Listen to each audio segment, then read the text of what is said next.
आज मैं अब्दुल्ला साहब से बात करने गई थी। क्या? अरे यार, मुझे भी बता दिया होता, मैं भी साथ चली जाती हूँ। सप्पू से दो बातें ही कर ली थी।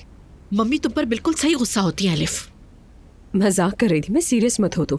इन बातों पर मजाक किया जाता है क्या? अच्छा, अब ये बताओ कि सप्पू ने कहा क्या? मैंने पूछा मैं क्या कर सकती हूँ। उन्होंने कहा मुझसे तुम उमर जैसी बन जाओ, आईना बन जाओ उसका, बस। इसका मतलब अप्पू ने भी मान लिया कि तुम बिल्कुल रोबोट जैसी हो। ऐसा लगता है आज काफी मजाक के मूड में हो तुम। ऐसा कुछ नहीं है, यानी अप्पू ने तुमसे इस हवाले से बिल्कुल ठीक कहा है। तुम्हें थोड़ा सा उम्र के लिए ऐसा बनना पड़ेगा। यानी थैंक यू सो मच, वाकई बहुत सपोर्ट किया है तुमने मुझे। अच्छा सुनो, एक आइडिया है मेरे पास। उसने तुमसे कहा ना कि आईना बनो उमर का। तो मैं सोच रही थी कि क्यों ना तुम भी उसके साथ वही करो जो उसने तुम्हारे साथ किया। क्या मतलब है इसका? शादी का प्रपोजल। अब बस कर दो एलिफ। अरे ऐसे आंखें क्यों फाड़ रही हो मेरी तरफ? क्या कह दिया मैंने? अच्छा, क्या तुम उससे पाना नहीं चाहती? बताओ मुझे। देखो, अगर मैं होती ना तो अब तक उसके दरवाजे पे जाकर नारे मार रही होती मैं मोहब्बत के। मैं ऐसी नहीं हूँ। मेरी बात मान लो, यही मसले का हल है। नहीं मेरी जान, ये मेरे बस की बात हरगिज नहीं है। यही तो कह रही हूँ तुमसे, जो तुम्हारे बस का नहीं है वही करना होगा तुम्हें।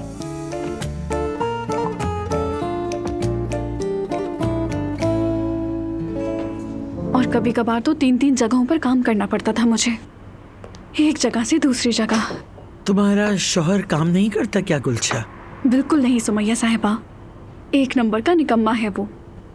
बस सारा दिन बिस्तर पर पड़ा रहता है या फिर चाय खाने चला जाता है। क्या बच्चों की जिम्मेदारी भी नहीं लेता वो? कैसे लेगा? लगता तो ऐसा है जैसे मैं अपने बच्चों को माँ बाप के घर से लाई हूँ। तो मतलब ये कि सारा बोझ तुम्हारे कांधों पर है? कितना बदबख्त शख्स है वो। तुम्हारे माँ बाप का घर क्या नहीं है यहाँ पर? बच्चों को लो, अपने माँ बाप के घर चली जाओ। क्यों पाल रही हो बुस्ती खट्टू को? वो भी मुझे नहीं रखेंगे। लेकिन वो क्यों नहीं रखेंगे? हमारे यहाँ यही रिवाज है, शौहर जैसा भी हो उसके साथ रहना पड़ता है। बेशक वो निकम्मा ही क्यों ना हो, कोई फर्क नहीं पड़ता। बेटी, फिर भी कभी कोई जरूरत हो तो हमें जरूर बताना। समझ रही हूँ ना मेरी बात? मुस्तफा को भी बता सकती हो, मुझे भी। हाँ, बिल्कुल मत झिझकना। अल्लाह आप दोनों से राजी हो। चलो सब लोग यहाँ है, जल्दी है, जल्दी है। क्या हो गया भाई? आज शाम को एक बहुत जबरदस्त इवेंट होने वाला है। कौन सा इवेंट है बेटी? बिल्कुल बताती हूँ, लेकिन पहले मुस्तफा को एक काम करना होगा। क्या काम? आज शाम को अपने चचा को यहाँ बुलवा सकते हो क्या? कोशिश करता हूँ मैं। कोशिश नहीं, बुलवाना है। ठीक है, बुलवा लूंगा, लेकिन क्यों? वो मैं बाद में बताऊंगी तुम्हें। बस अभी चचा को फोन करो और उनसे कहना कि ठीक 8 बजे आ जाए यहाँ, मगर हम सबका जिक्र मत करना उनसे। ठीक है, हो जाएगा। ग्रेट। मुझे बताओ जरा, ये बच्चे को क्यों डरा रही है तुम? वो डर गया क्या? मैंने तो नहीं नोट किया उसे। सीधी तरह बताओ, हो क्या रहा है एलिफ? अच्छा सुने यार सुमैया सुल्ताना,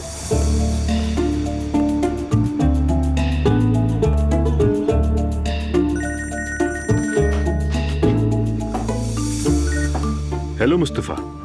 चचा कैसे हैं? मैं ठीक हूँ बेटा, तुम सुनाओ, तुम कैसे हो?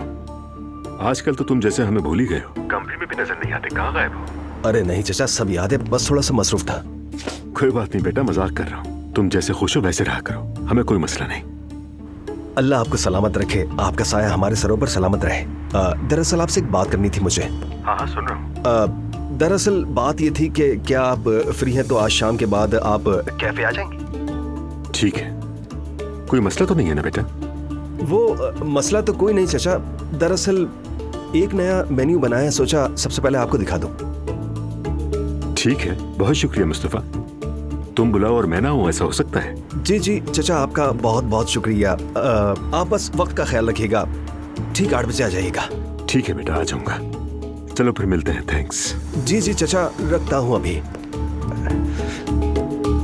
लो, हो गया काम।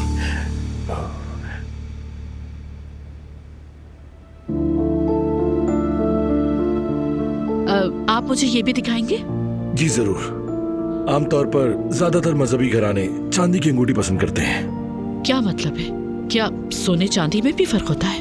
हाँ, क्योंकि मर्द के लिए सोना और रेशम पहनना हराम है, इसीलिए मजहबी लोग चांदी की अंगूठी खरीदते हैं। हद हो गई, मैंने तो पहले कभी ऐसे नहीं सुना था। वैसे आपको क्या पसंद आ रहा है, सोना या चांदी? हेलो, मैं उमर उनाल साहब से मिलना चाहती हूँ। ठीक है, मैं आपको उनके ऑफिस में ले जाता हूँ। उमर साहब जुम्मे की नमाज में गए हैं, थोड़ी देर में आ जाएंगे।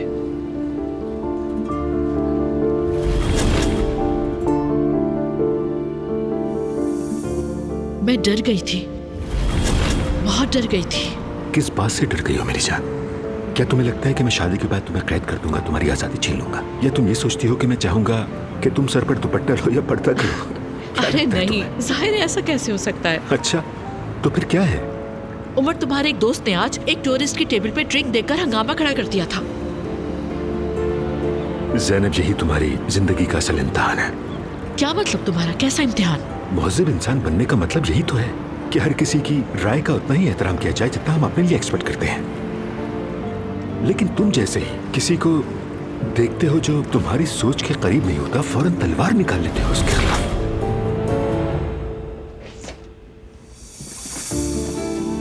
ये लीजिए। शुक्रिया। ये लीजिए। Thank you so much. खुदा हाफिज।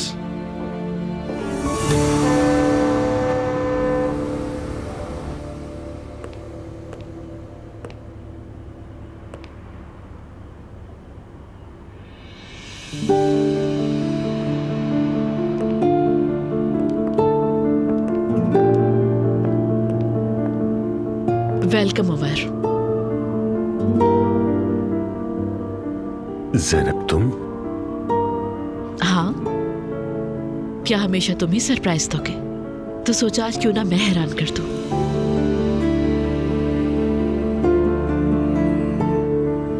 अब क्या कहूं? वाकई सरप्राइज काम आ गया, ऐसी तवक्को नहीं थी मुझे। मैं तुमसे बहुत मोहब्बत करती हूँ। तुम्हें मैं किसी कीमत पे नहीं खोना चाहती।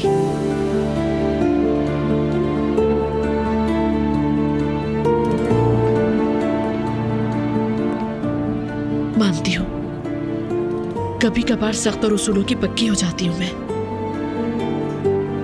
ये मेरी नेचर है। लेकिन अगर तुम चाहो तो मैं खुद को बदलने की पूरी कोशिश करूंगी उमर।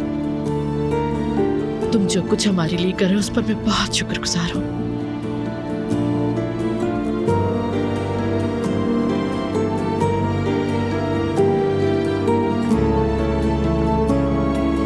अब तो हद ही हो गई।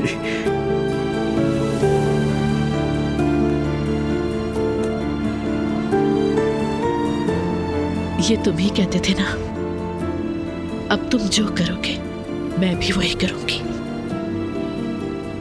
No objection. उमर उनाल, क्या तुम मुझसे शादी करोगे?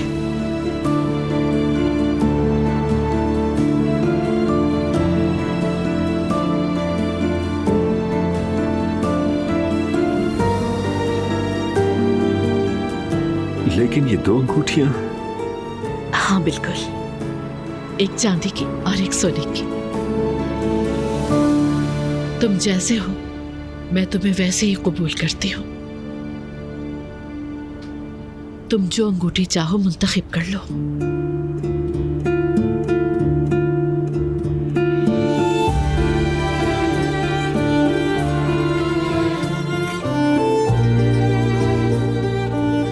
ज़ैनब असलान, मैं तुम्हारा प्रपोजल कबूल करता हूँ।